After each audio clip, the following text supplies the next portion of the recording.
PNJ, terme, personnage non jouable. Définition, personnage d'un jeu qui n'est pas contrôlable par le joueur. Usage moderne, insulte désignant une personne passive, prévisible, qui se contente de suivre les décisions des autres plutôt que de créer sa propre histoire. Walter White, 50 ans, est professeur de chimie dans un petit lycée d'Albuquerque. Sa vie peut être vue comme une route à sens unique, à la chaussée stable et au tracé prévisible. Une existence pleine de certitudes et dénuée de risques. Un comportement, une routine et un avenir totalement scripté, déterminés par les initiatives des autres, leur statut social, leur personnalité et leur niveau hiérarchique. Alors quand le corsaire frappe à sa porte, c'est la goutte d'eau qui sonne le début d'un changement radical. Le yes-man diplomate décide d'entrer dans le monde instable du crime, un monde qui l'oblige à façonner une seconde identité tout aussi imprévisible qu'une particule quantique. Heisenberg.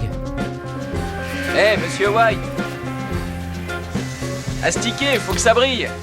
Le quotidien de Walter White est celui d'un homme qui subit la vie au lieu de la dompter, à tous les niveaux. Il subit d'abord professionnellement, du fait de son manque d'ambition. Walt enseigne la chimie à des élèves qui se contrefichent de sa discipline, un emploi bien en deçà de ses capacités. Il subit ensuite ses engagements financiers. Son emprunt immobilier et ses dépenses quotidiennes ne sont pas couverts par son maigre salaire d'enseignant. Il doit donc travailler à mi-temps dans une entreprise de lavage auto, un job qui, là encore, est humiliant au regard de ses diplômes. Il subit également le comportement de ses élèves, incapables de s'imposer, d'inspirer le respect et de rendre sa matière intéressante. Il doit faire face à deux types d'ados, les perturbateurs et les inactifs. Tous deux rendent ses journées imbuvables et ternissent son goût pour l'enseignement. Il subit enfin sa propre famille. Sa femme le traite comme un gosse et son beau-frère l'éclipse comme figure paternelle auprès de son fils. Même à son anniversaire, il n'est pas le centre de l'attention. Hank, agent des stupes, passe à la télé après avoir fait une saisie de méthamphétamine de 700 000 $. Il devient alors la star du moment, celui qui captive, celui à qui on pose les questions, laissant Walt dans son ombre. À vrai dire, il est son exact opposé, un leader naturel charismatique, ambitieux, qui force le respect et qui sait s'imposer.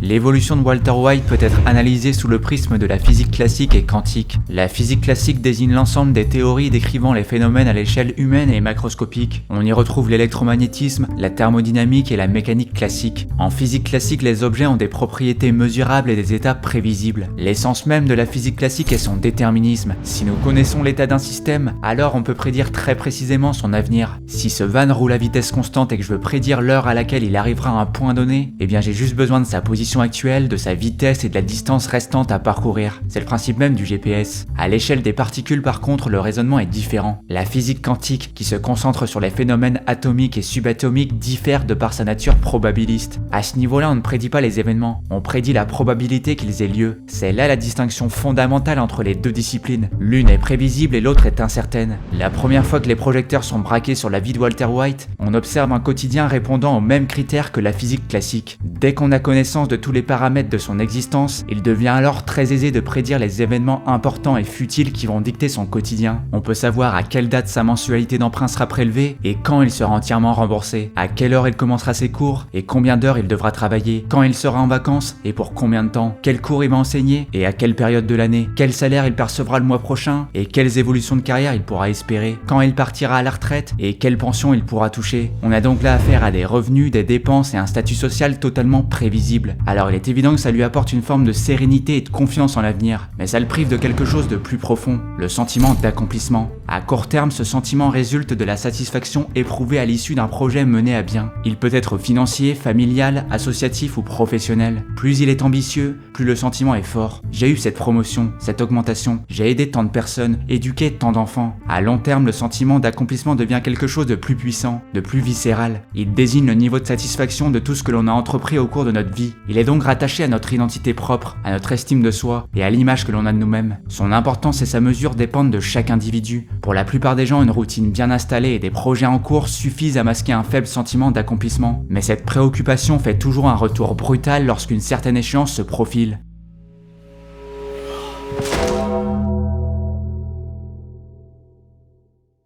Quand Walter White est diagnostiqué d'un cancer des poumons incurable, il met ses warnings et se range sur le bas-côté. Lui qui est habitué à noter ses élèves sans faire de concessions, doit maintenant s'auto-évaluer, non pas sur ses compétences en chimie mais sur ce qu'il a pu faire de sa vie. Et c'est là qu'il fait face à une crise identitaire. Quel impact a-t-il eu sur les autres? Quels souvenirs, quelle marque va-t-il laisser derrière lui? Combien de temps va-t-il rester dans les mémoires? Des questions dont les réponses le paralysent, mais ce rapport à soi est fréquent chez ceux qui partagent sa situation. En 2012, l'infirmière australienne Bronnie Ware décide de recenser et classer les 5 plus grands regrets qu'éprouvent les personnes mourantes au sujet de leur vie. Et on peut déjà remarquer que celui qui arrive en tête colle parfaitement à Walt. Il se réfère aux projets abandonnés trop tôt, aux rêves qui n'ont pas été poursuivis et aux opportunités qui n'ont pas été saisies. Le plus grand regret de Walter White porte sur une décision prise 25 ans plus tôt. Durant ses études, il cofonde l'entreprise technologique Grey Matter avec 2 amis, Elliot et Gretchen. Il entame ensuite une relation amoureuse avec Gretchen et prévoit même de se marier avec. Mais tout bascule le jour où elle lui présente ses parents. Il fait alors face à une famille richissime et influente qui le renvoie à la sienne, modeste et discrète. Cette introduction à un milieu qu'il ignore et qu'il craint, les élites, fait naître en lui un fort complexe d'infériorité. Walter se met à croire qu'il n'est pas à la hauteur de Gretchen, qu'il n'est pas l'homme qu'il lui faut. Il développe aussi un syndrome de l'imposteur lui faisant craindre une potentielle ascension sociale fulgurante. Pour y faire face, il a recours à l'auto-sabotage, en fuyant son couple et sa boîte. Il vend la totalité de ses parts pour $5000 et abandonne une opportunité en or. Car 25 ans plus tard, la société est désormais valorisée à plusieurs milliards de dollars. Sachant que Walt en détenait un tiers, je vous laisse imaginer à quel point il regrette sa décision. L'enseignant a choisi le chemin attendu par sa famille et son milieu d'origine, perpétuant une reproduction sociale qui le ronge encore aujourd'hui. Walt aurait pu devenir quelqu'un, mais cela impliquait d'emprunter une route jonchée d'incertitudes. À 50 ans, il n'y a qu'un adjectif pour décrire comment il se sent, émasculé. Walt est émasculé par son statut social, par ses élèves, par sa femme, son beau-frère, et maintenant par les limites de son corps et un système de santé injuste qui condamne sa famille à la précarité. Le coût exorbitant de la chimiothérapie renforce donc sa crise identitaire, car s'il ruine sa famille de son vivant et leur lègue une dette colossale à sa mort, quelle image laissera-t-il derrière lui? Celle d'un poids, d'un fardeau, celle d'un homme ayant subi la vie du début à la fin. Alors pour une fois, pour la première fois de sa vie, il décide de faire différemment. Au lieu de suivre le sens du courant, il crée son propre tsunami. Walt, t'as qu'un mot à dire et tu viens avec nous dans une descente. Ça mettra un peu de piment dans ta vie. On verra.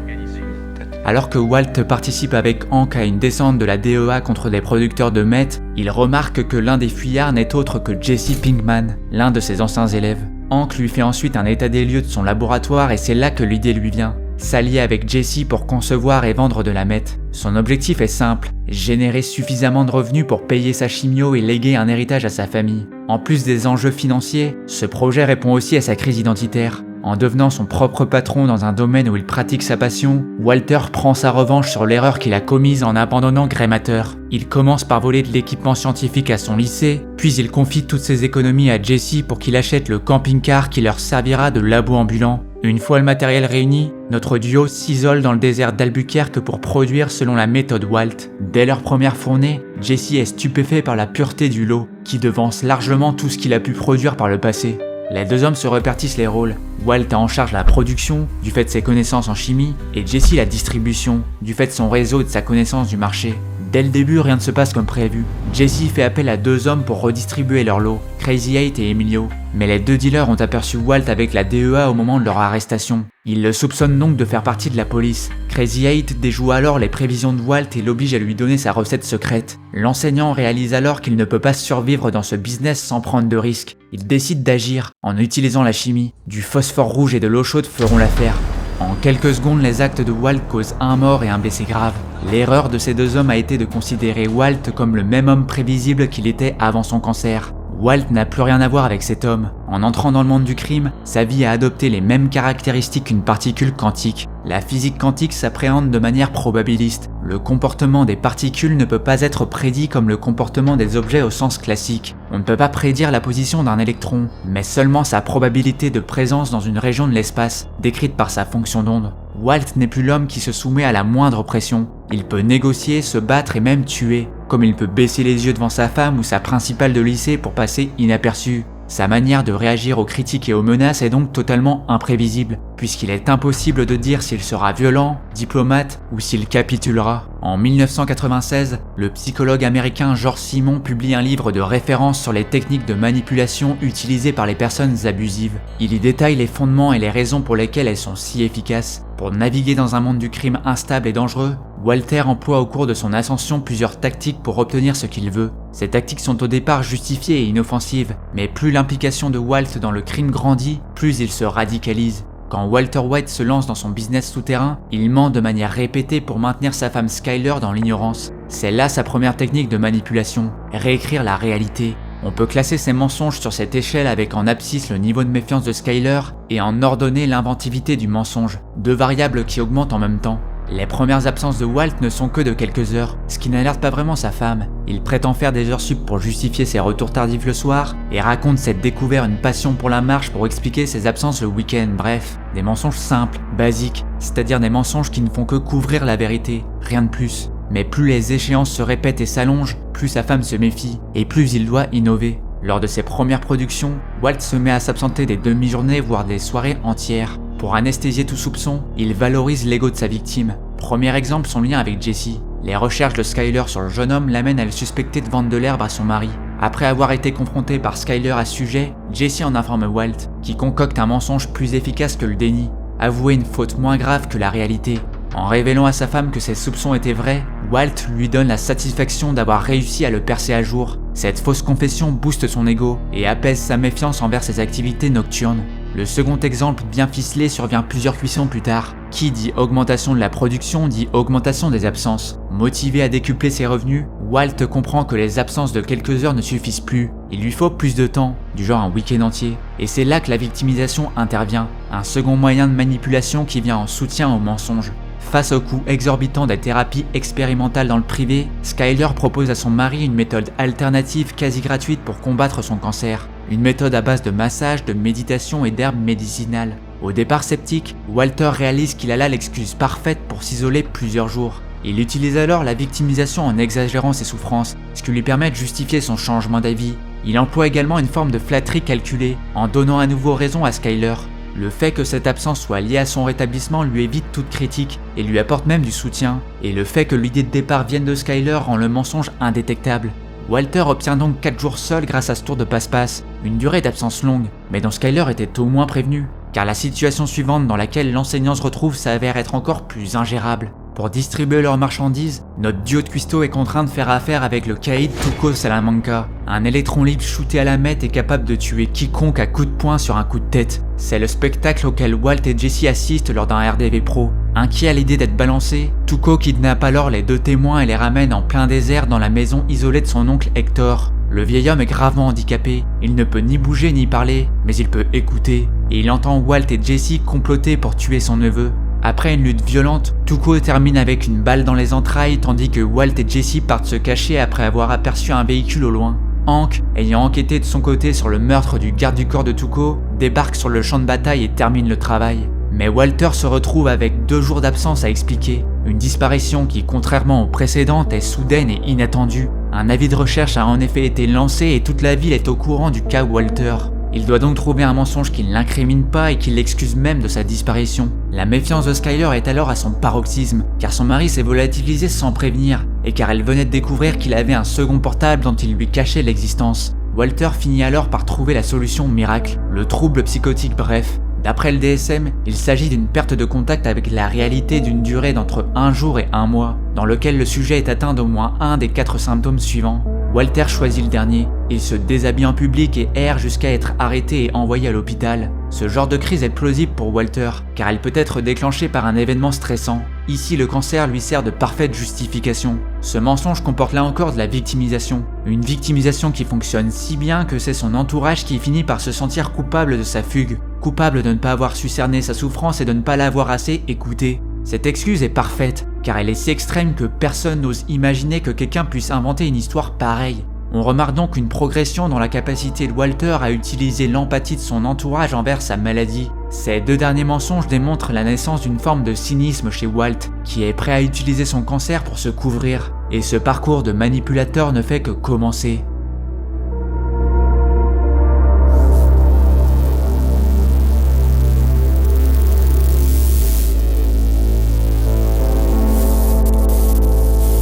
En physique quantique, tant qu'une particule ne subit aucune interaction, elle est dans un état de superposition quantique. Cela veut dire que la fonction d'onde qu'il a décrit inclut tous les états possibles de cette particule, chacun associé à une probabilité qui peut varier en fonction de l'environnement. C'est donc l'interaction de la particule avec d'autres particules qui la force à adopter une certaine position, vitesse ou un certain niveau d'énergie bien défini. Or, la mesure d'une propriété d'une particule, par exemple la position d'un électron, est réalisée en le bombardant de photons. Il y a donc interaction lors de la mesure. Une interaction qui met fin à la superposition et qui fige l'électron dans une position bien précise. Ce processus de dégradation de la superposition se nomme décohérence. Le phénomène inverse, la cohérence, désigne quant à lui la capacité d'un système quantique à maintenir sa superposition. S'il est impossible d'observer un état superposé, il est par contre possible d'observer les effets de cette superposition. En 1974, des scientifiques italiens reprennent l'expérience des fentes de Young avec des électrons. Ils envoient des milliers d'électrons à travers ces deux fentes et mesurent à quels endroits ils frappent l'écran. La différence avec l'expérience de Young est que leur technologie leur permet désormais de n'envoyer qu'un électron à la fois. L'impact de l'électron sur l'écran est alors une interaction, qui force la particule à choisir une position, et apparaît donc comme un point sur l'écran. Ici, le point blanc est le premier électron observé. Si les électrons se comportaient comme des corpuscules, c'est-à-dire s'ils avaient une position et une trajectoire bien définies, comme une balle de ping-pong par exemple, alors on devrait voir apparaître ces deux lignes verticales à la fin de l'expérience. Deux lignes représentant leur passage dans chacune des deux fentes. Pourtant, on observe ce schéma-là. À droite, vous pouvez voir l'état du motif à 50, 500, 5000 et 50 000 électrons.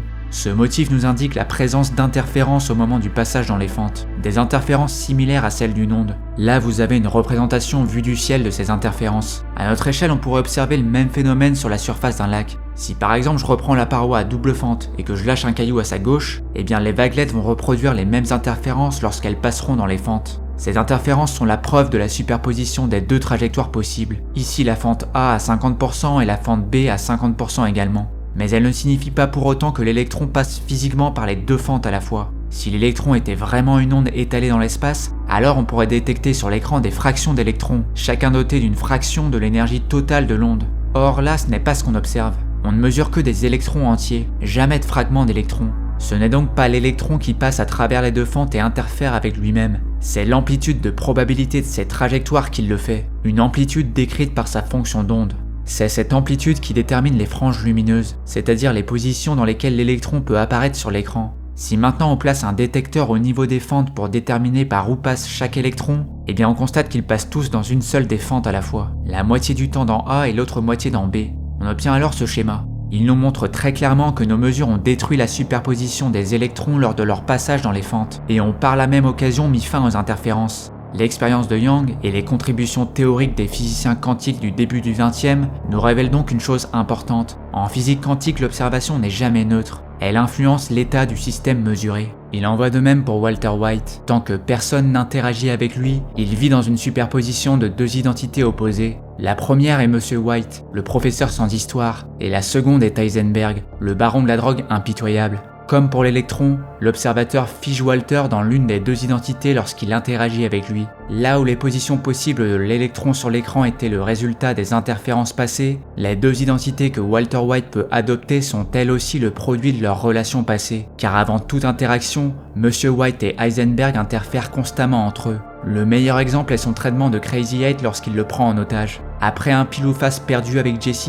Walter est désigné comme celui qui doit le liquider. Mais une fois seul avec ses pensées, un conflit naît entre ces deux identités. L'un pense qu'il faut le faire disparaître, et l'autre qu'il faut lui laisser une seconde chance. Ce n'est alors pas l'entièreté d'Heisenberg et de Monsieur White qui interagissent, car il n'est pas les deux à la fois. Il n'est pas un cumul de tous les traits de personnalité de chaque entité, il est la somme d'une portion des traits de l'une et de l'autre. Des portions similaires à la probabilité associée à chaque fente dans l'expérience de Young. Dans notre exemple, il faut se rappeler qu'on est au balbutiement d'Heisenberg. La probabilité penche donc très clairement en faveur de Monsieur White. C'est cette interférence entre les deux identités qui explique son comportement. Si Walter White n'avait été qu'Heisenberg avant son interaction avec Crazy 8, alors il l'aurait tué sur le champ. S'il n'avait été que Monsieur White, alors à l'inverse il l'aurait libéré sur le champ. Or là, on constate une attitude différente. On a le droit à un jour de réflexion sur la bonne chose à faire, sur la décision à la fois la plus morale et la plus sûre pour lui. Lors de chacune de ses interactions avec sa victime, il adopte donc bien l'une des deux identités, mais cette identité prend en compte les interférences passées. Voilà pourquoi le Monsieur White qui le nourrit et se confie à lui sur son cancer est aussi le Monsieur White qui le garde en otage. Et voilà pourquoi le Heisenberg qui décide finalement de le tuer est aussi le Heisenberg qui le fait en s'excusant. Car l'identité finale, qu'elle soit Heisenberg ou Monsieur White, n'est que la résultante de ses interactions passées avec l'autre. Mais qu'en est-il de la probabilité d'opter pour l'une ou l'autre? Eh bien ces probabilités sont elles aussi dépendantes de leur environnement. Dans l'expérience des fentes, l'environnement, représenté par la paroi métallique, offrait à l'électron 2 trajectoires possibles avec des probabilités respectives de 50%. Pour Walter, les probabilités ne sont jamais aussi équilibrées, car il navigue dans des environnements asymétriques. Dans l'environnement éducatif par exemple, à savoir au lycée d'Albuquerque, la probabilité d'observer le professeur de chimie est clairement plus élevée que celle d'observer le narcotrafiquant. Par contre, dans l'univers des stupéfiants, à savoir le laboratoire de Met, c'est exactement l'inverse. On est quasiment sûr de tomber sur Heisenberg. Du côté de Skyler, la probabilité qu'elle interagisse avec Monsieur White au domicile familial est proche de 1. Mais plus le temps passe, plus cette probabilité diminue, car les erreurs répétées de Walter commencent à modifier son environnement par l'ajout d'un nouvel ingrédient, les soupçons. Skyler soupçonne son mari de lui cacher des choses, et elle a des bonnes raisons de le faire. Avant l'enlèvement de Walter par Tuco, Skyler a entendu son portable sonner. Pourtant, l'historique des appels ne fait état d'aucun appel entrant reçu ce soir-là, ce qui amène Skyler à en déduire qu'il lui cache un second portable. Walter nie les faits en bloc, et applique là une nouvelle technique de manipulation, le déni. Le déni n'est pas en soi quelque chose de machiavélique, tout dépend des raisons de son utilisation. Pour la plupart des gens, il s'agit d'un mécanisme de défense visant à se protéger d'une potentielle douleur émotionnelle. Par exemple, un homme niant l'infidélité de sa femme pour éviter un sentiment de trahison difficile à gérer. Pour les manipulateurs, le déni vise à préserver l'image qu'ils renvoient à leur victime. Walter refuse de concéder qu'il dispose d'un second portable, car cela l'obligerait à avouer qu'il a menti à Skyler, ce qui briserait sa confiance, et le forcerait à trouver une excuse ne l'incriminant pas, ce qui paraît impossible. Le déni est sûrement la technique la moins efficace à long terme si le comportement problématique ne change pas. Si la personne ne s'attelle pas à être plus discret, alors tôt ou tard la victime s'en apercevra. Et c'est ce qui arrive à Walter le jour de son opération chirurgicale. Shooté au sédatif, il fait l'erreur de révéler la vérité à sa femme. Furieuse, Skyler se met à enquêter sur son mari et parvient à déceler tous ses mensonges. De la fausse visite à sa mère à la crise psychotique, en passant par le financement de ses soins par Gretchen. Les soupçons de Skyler deviennent donc des certitudes, et transforment à nouveau le milieu dans lequel Walter évolue.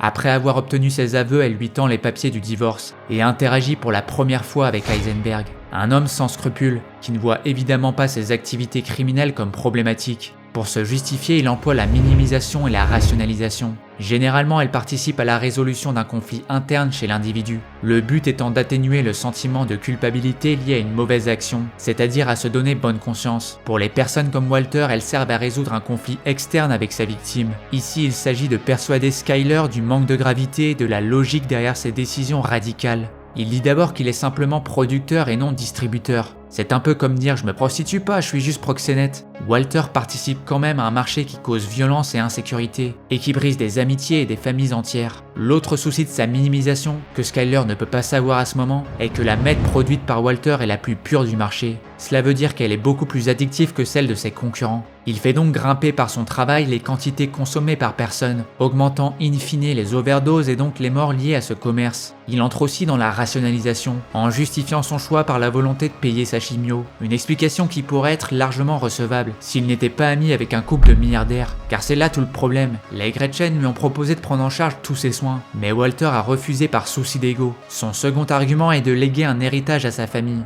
un objectif là encore louable mais qui implique de répandre la misère à Albuquerque, et qui fera de sa famille une cible idéale de chantage pour ses ennemis.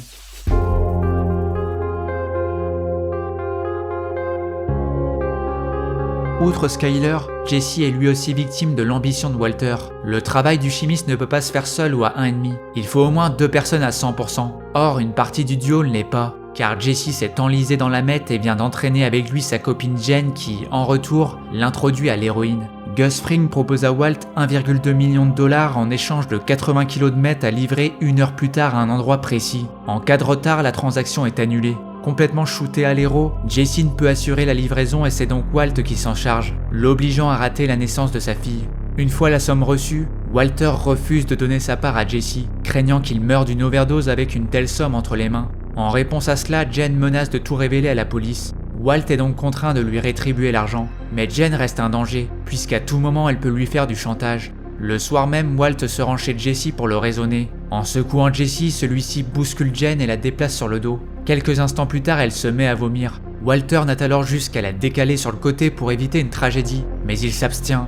Il s'abstient car il veut que le chantage cesse et que Jesse arrête définitivement la drogue. Et c'est ce qui se passe. Pour obtenir ce qu'il veut, Walter déplace l'entièreté de la responsabilité de la mort de Jen sur les épaules de son acolyte, le brisant psychologiquement. Cette culpabilisation sert deux choses. 1. Elle dégoûte Jessie de la drogue dure car celle-ci devient associée à ce trauma, ce qui arrange les affaires de Walt. Et 2. Elle crée une dépendance émotionnelle envers lui, car c'est lui la seule personne à qui il peut en parler. Comme pour les tactiques précédentes, le fait de culpabiliser Jessie aurait pu être la chose la plus juste à faire si et seulement si les circonstances avaient été un peu différentes. C'est-à-dire si Walter n'avait pas eu la main sur la mort de Jen. Mais cela ne veut pas dire que Walt n'est empreint que de cynisme dans ses actions. Il a de l'affection pour Jessie, qu'il voit comme l'un de ses enfants. On le remarque d'abord par sa décision de se rendre chez lui. Walt ne le fait pas pour l'argent, car il dispose déjà de ses 500 000 $. Il le fait car il tient à Jessie, et car il veut le sortir de l'engrenage de l'addiction. On le voit aussi par la tristesse qu'il éprouve quand il découvre les seringues autour du lit, et par sa décision de le sortir du repère de junkie dans lequel il s'est enterré. Walter prend le risque de se faire piquer, planter ou braquer pour sauver Jessie du mal dont il se sent responsable. Il n'a donc pas complètement perdu son humanité, mais il a franchi un cap sans retour en arrière possible.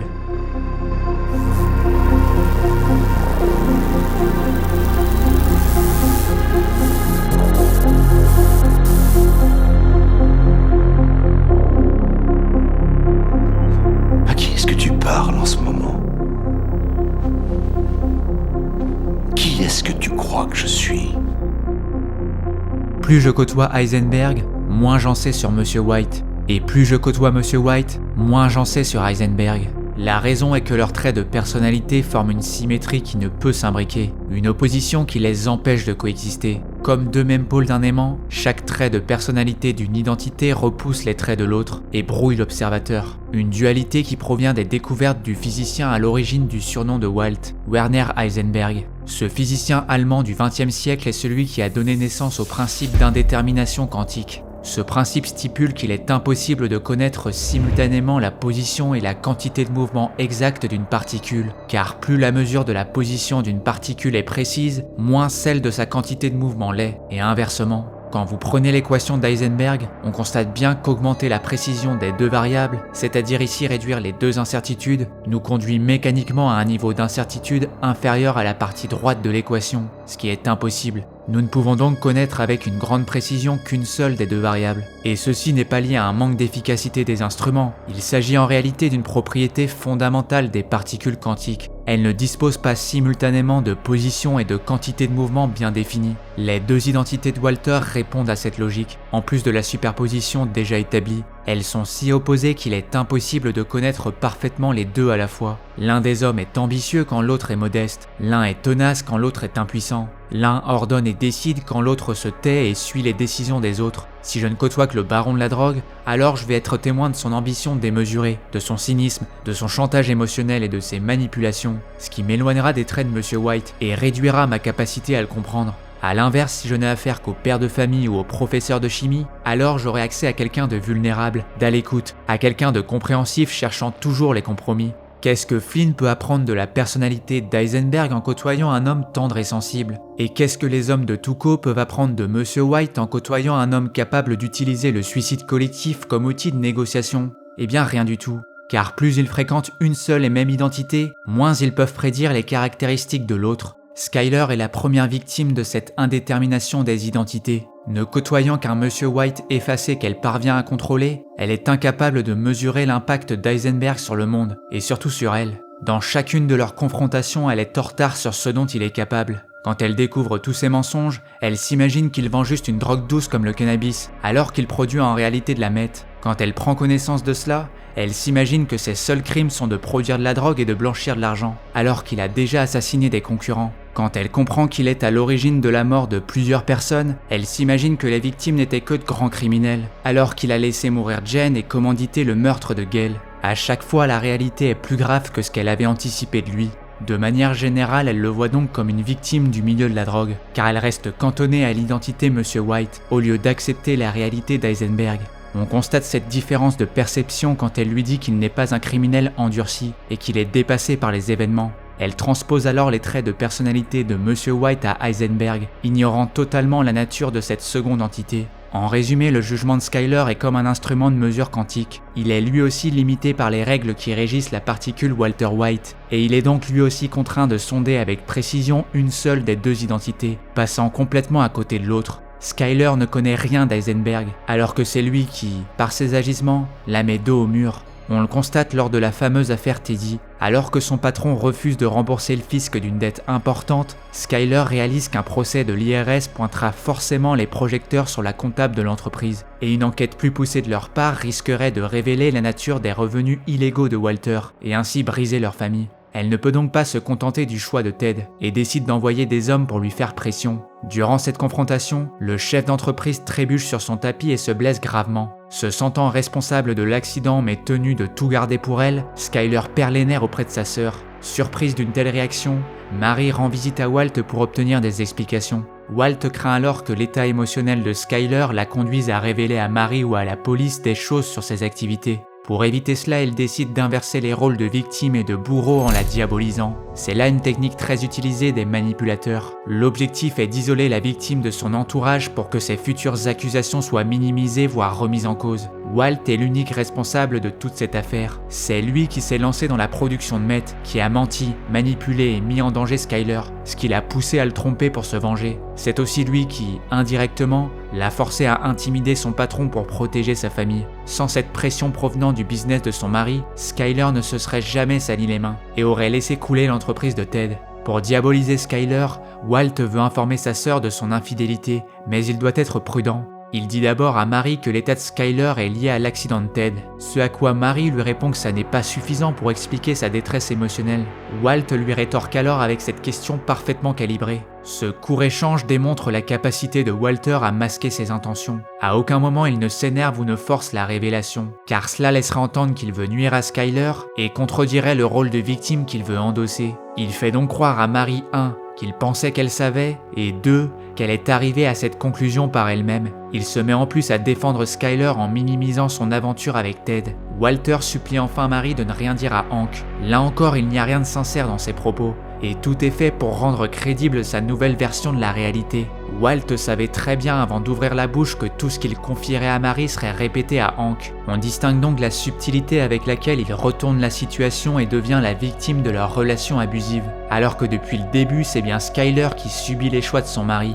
À l'issue de son entrevue avec Walter, Mary le voit donc comme le pauvre conjoint follement amoureux d'une femme qui ne le respecte pas, tandis qu'elle perçoit sa sœur comme la femme cruelle trompant son mari gravement malade. On a là une inversion parfaite de la réalité, dont la conséquence est de faire de Skyler la personne instable du foyer, et de dépeindre Walter comme l'homme raisonnable qui peut tout arranger. Les questions que l'on peut se poser sont alors les suivantes. Si Skyler se plaint de Walter auprès de Mary et Hank, vont-ils la croire sur parole ou bien défendre Walt? Et comment Hank pourrait-il deviner que derrière une telle victime puisse se cacher Heisenberg, un trafiquant de drogue redouté?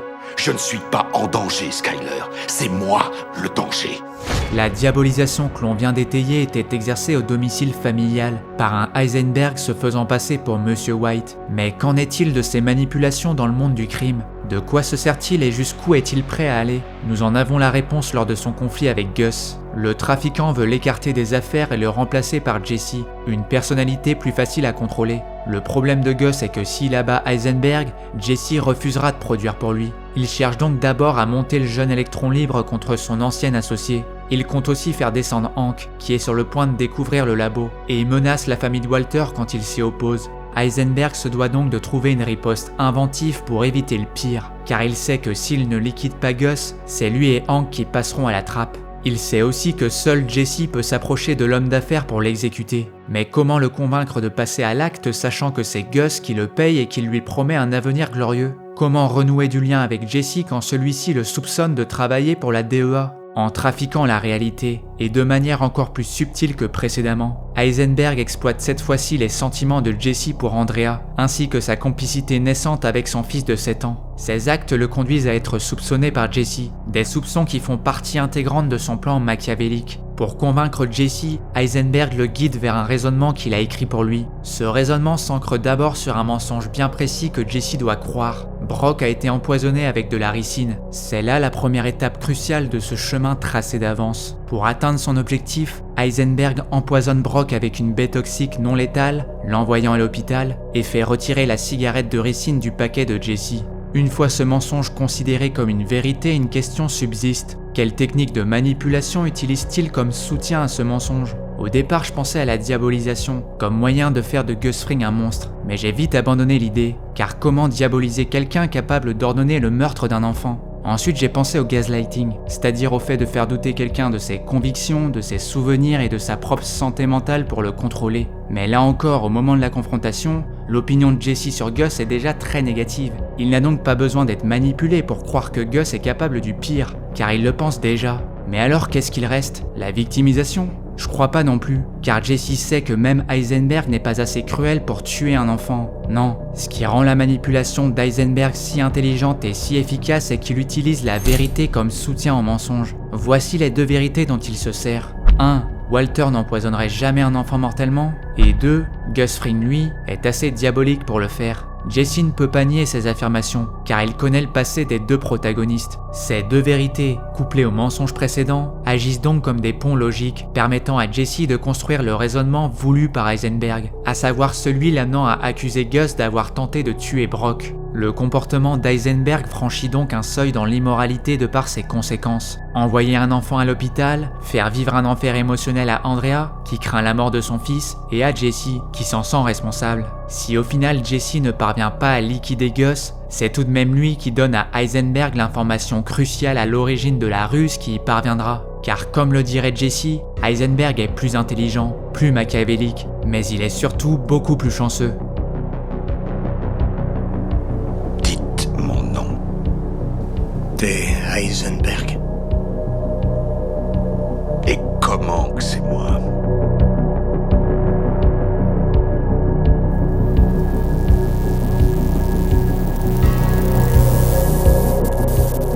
Un an, c'est le temps qu'il a fallu à Hank pour découvrir que le Heisenberg qu'il recherchait n'était autre que son beau-frère. Un an durant lequel Walter White a pu profiter d'une forme de cohérence quantique. Pour rappel, la cohérence est la capacité d'un système quantique à maintenir sa superposition.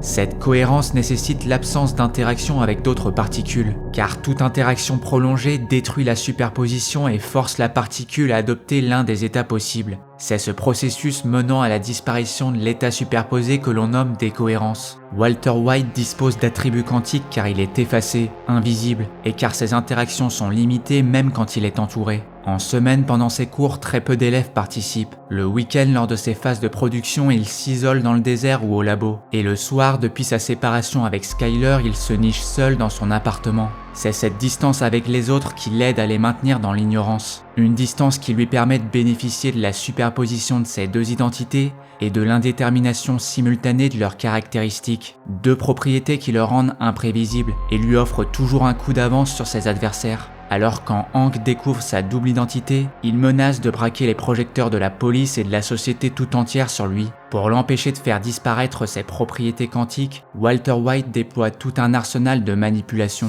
D'abord, il diabolise Hank et Mary, en sous-entendant qu'ils ont essayé de manipuler son fils pour le ramener chez eux, alors qu'en réalité, Mary a juste tenté de protéger Flynn d'Heisenberg, tout en le préservant de la triste vérité sur son père. Mary parvient aisément à rejeter cette diabolisation. Walter enchaîne donc avec le mensonge et la victimisation, en prétendant que son cancer est revenu et qu'il ne lui reste plus que 6 mois à vivre. Cela lui sert de base pour affirmer que poursuivre l'enquête est inutile, car il mourra de son cancer avant d'aller en prison. Mais cela ne prend pas non plus, car Hank se sent tellement trahi par Walt qu'aucun argument, pas même son état de santé, ne peut affaiblir sa motivation à le faire tomber. Walt se rabat alors sur le transfert de culpabilité, en demandant à Hank pourquoi il veut briser sa famille. Il dépeint Hank comme celui à l'origine de la destruction de sa famille, alors que c'est bien Heisenberg le seul et l'unique responsable de tout ce chaos. C'est aussi une manière sournoise de transformer son arrestation en un acte immoral. Voyant que ça ne fonctionne pas, il passe au chantage. D'abord un chantage émotionnel en lui expliquant à quel point son arrestation va affecter son fils. Puis un chantage lié à sa carrière et sa réputation, par le biais d'un témoignage vidéo mensonger où il explique que Hank est le véritable patron de cet empire de la drogue. Un Hank qui a profité de sa faiblesse pour le convaincre de produire de la meth et qui, en tant que responsable des stupes, a pu la distribuer sans se faire repérer. Ce témoignage permet à Walt de gagner un peu de temps car Hank, en tant que leader de la traque d'Eisenberg, peut être accusé d'avoir freiné l'enquête pour 2 raisons. D'abord son lien familial avec Walt et ensuite son lien financier, puisque c'est l'argent de la drogue d'Eisenberg qui a payé ses soins. Mais quand Jesse apprend la vérité sur l'empoisonnement de Brock, il décide de collaborer avec Hank pour faire tomber son ancien partenaire d'affaires. Et évidemment, rien ne se passe comme prévu pour chacune des parties. S'attendant à une lutte uniquement avec Jesse et d'autres délinquants, Eisenberg appelle à la rescousse le gang de néo-nazis avec qui il marchandait. Mais à sa grande surprise, Jesse débarque avec Hank et Gomez. Alors qu'Eisenberg vient d'être officiellement arrêté, le gang de Jack fait son apparition et une fusillade éclate, tuant Gomez et blessant Hank. Pour convaincre Jack d'épargner son beau-frère, Walter lui offre toute sa fortune d'une valeur de 80 millions de dollars. Le chef du gang récupère alors l'argent, sans pour autant changer d'avis. Car pour lui, Hank est loin d'être quelqu'un d'intouchable. Il n'est qu'un simple témoin gênant de plus. Fais ce que t'as à faire.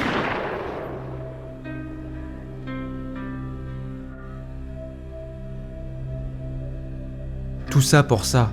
Tant de mensonges, tant de violence, tant de sacrifices, pour au final entraîner ses proches dans sa chute. Depuis l'apparition de son cancer, Walter White a cherché à accomplir ce qu'il n'avait pas pu accomplir dans sa jeunesse, c'est-à-dire à fonder quelque chose qui perdurerait dans le temps. Si ses talents de chimiste ont été la clé de son succès en tant que producteur de meth, c'est bien sa palette de manipulation qui lui a permis de ne pas se faire tuer ou arrêter plus tôt. Tout au long de son parcours, nous l'avons vu utiliser différentes techniques de manipulation plus ou moins perverses. Le déni était le moins grave car il visait simplement à garder sa cible dans l'ignorance. La victimisation, la minimisation et la rationalisation, quant à elles, étaient un peu plus immorales, car leur but était de pervertir les principes de l'autre et de lui faire accepter l'inacceptable. Les dernières tactiques, à savoir la culpabilisation, la diabolisation et le chantage, étaient clairement les plus obscènes, car elles représentaient des attaques directes contre ses victimes. Le mensonge, lui, a été la technique la plus utilisée par Walter White, mais son immoralité dépendait entièrement du contexte. Par exemple, mentir sur l'existence de ses premières fournées était moins grave que de mentir sur la mort imminente d'un enfant. Pour exceller dans ses manipulations, Walter White adoptait l'identité d'Eisenberg. Un Heisenberg dont l'objectif était de façonner un empire tout en écrasant la concurrence. Monsieur White, lui, ne disposait pas des traits de personnalité nécessaires pour manipuler. La règle avec lui était donc et est toujours que ce genre de comportement lui est inaccessible. Une règle qui finit par subir sa première exception, juste après le kidnapping de sa propre fille.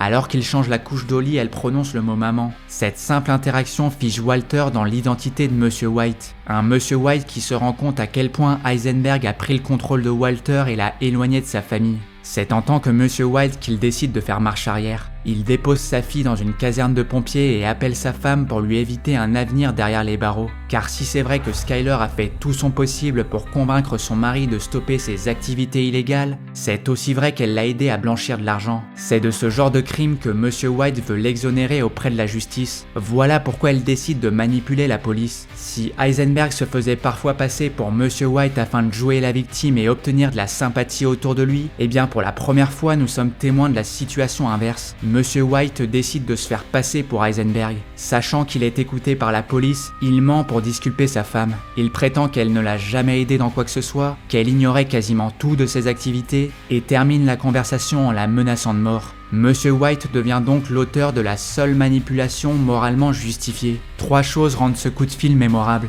1. C'est en insultant et menaçant sa femme que Walter la protège. 2. Mentir à la police était la chose la plus honorable qu'il pouvait faire dans cette situation. Et 3. Cet appel sonne le début de la décohérence pour lui, car la figure Heisenberg n'est maintenant plus uniquement connue des policiers et des trafiquants, elle est connue de tous. En prenant cette envergure nationale, elle se complexifie et décuple ses interactions, affectant ses propriétés quantiques. Pour garder ses attributs, Walter White s'isole en montagne, change de nom et limite tout contact extérieur. Mais cette absence d'interaction sociale ne signifie pas pour autant une absence d'interaction tout court, car son exposition publique est à présent elle aussi une forme d'interaction continue avec son environnement. Son surnom est sur toutes les lèvres, son visage est sur tous les avis de recherche, et ses crimes sont sur toutes les chaînes. Il n'y a donc plus d'indétermination car tout le monde connaît parfaitement sa double identité, et il n'y a plus de superposition car il baigne dans un bain d'observateurs. Là où les scientifiques bombardaient l'électron de photon pour le forcer à prendre position,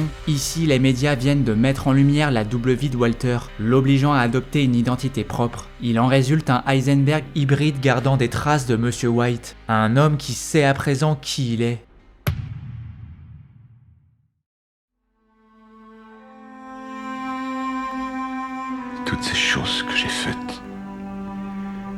Je l'ai fait pour moi.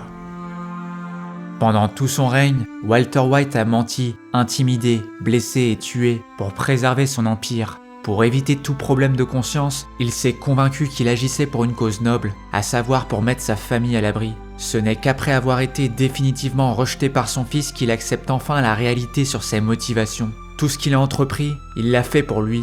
Il l'a fait car il ressentait un vide intérieur, un vide provenant de l'absence de sentiment d'accomplissement. C'est donc son ego qui a été le catalyseur de sa plongée dans le monde du crime. Un ego en quête de reconstruction depuis 25 ans, et le fameux fiasco avec Grey Matter.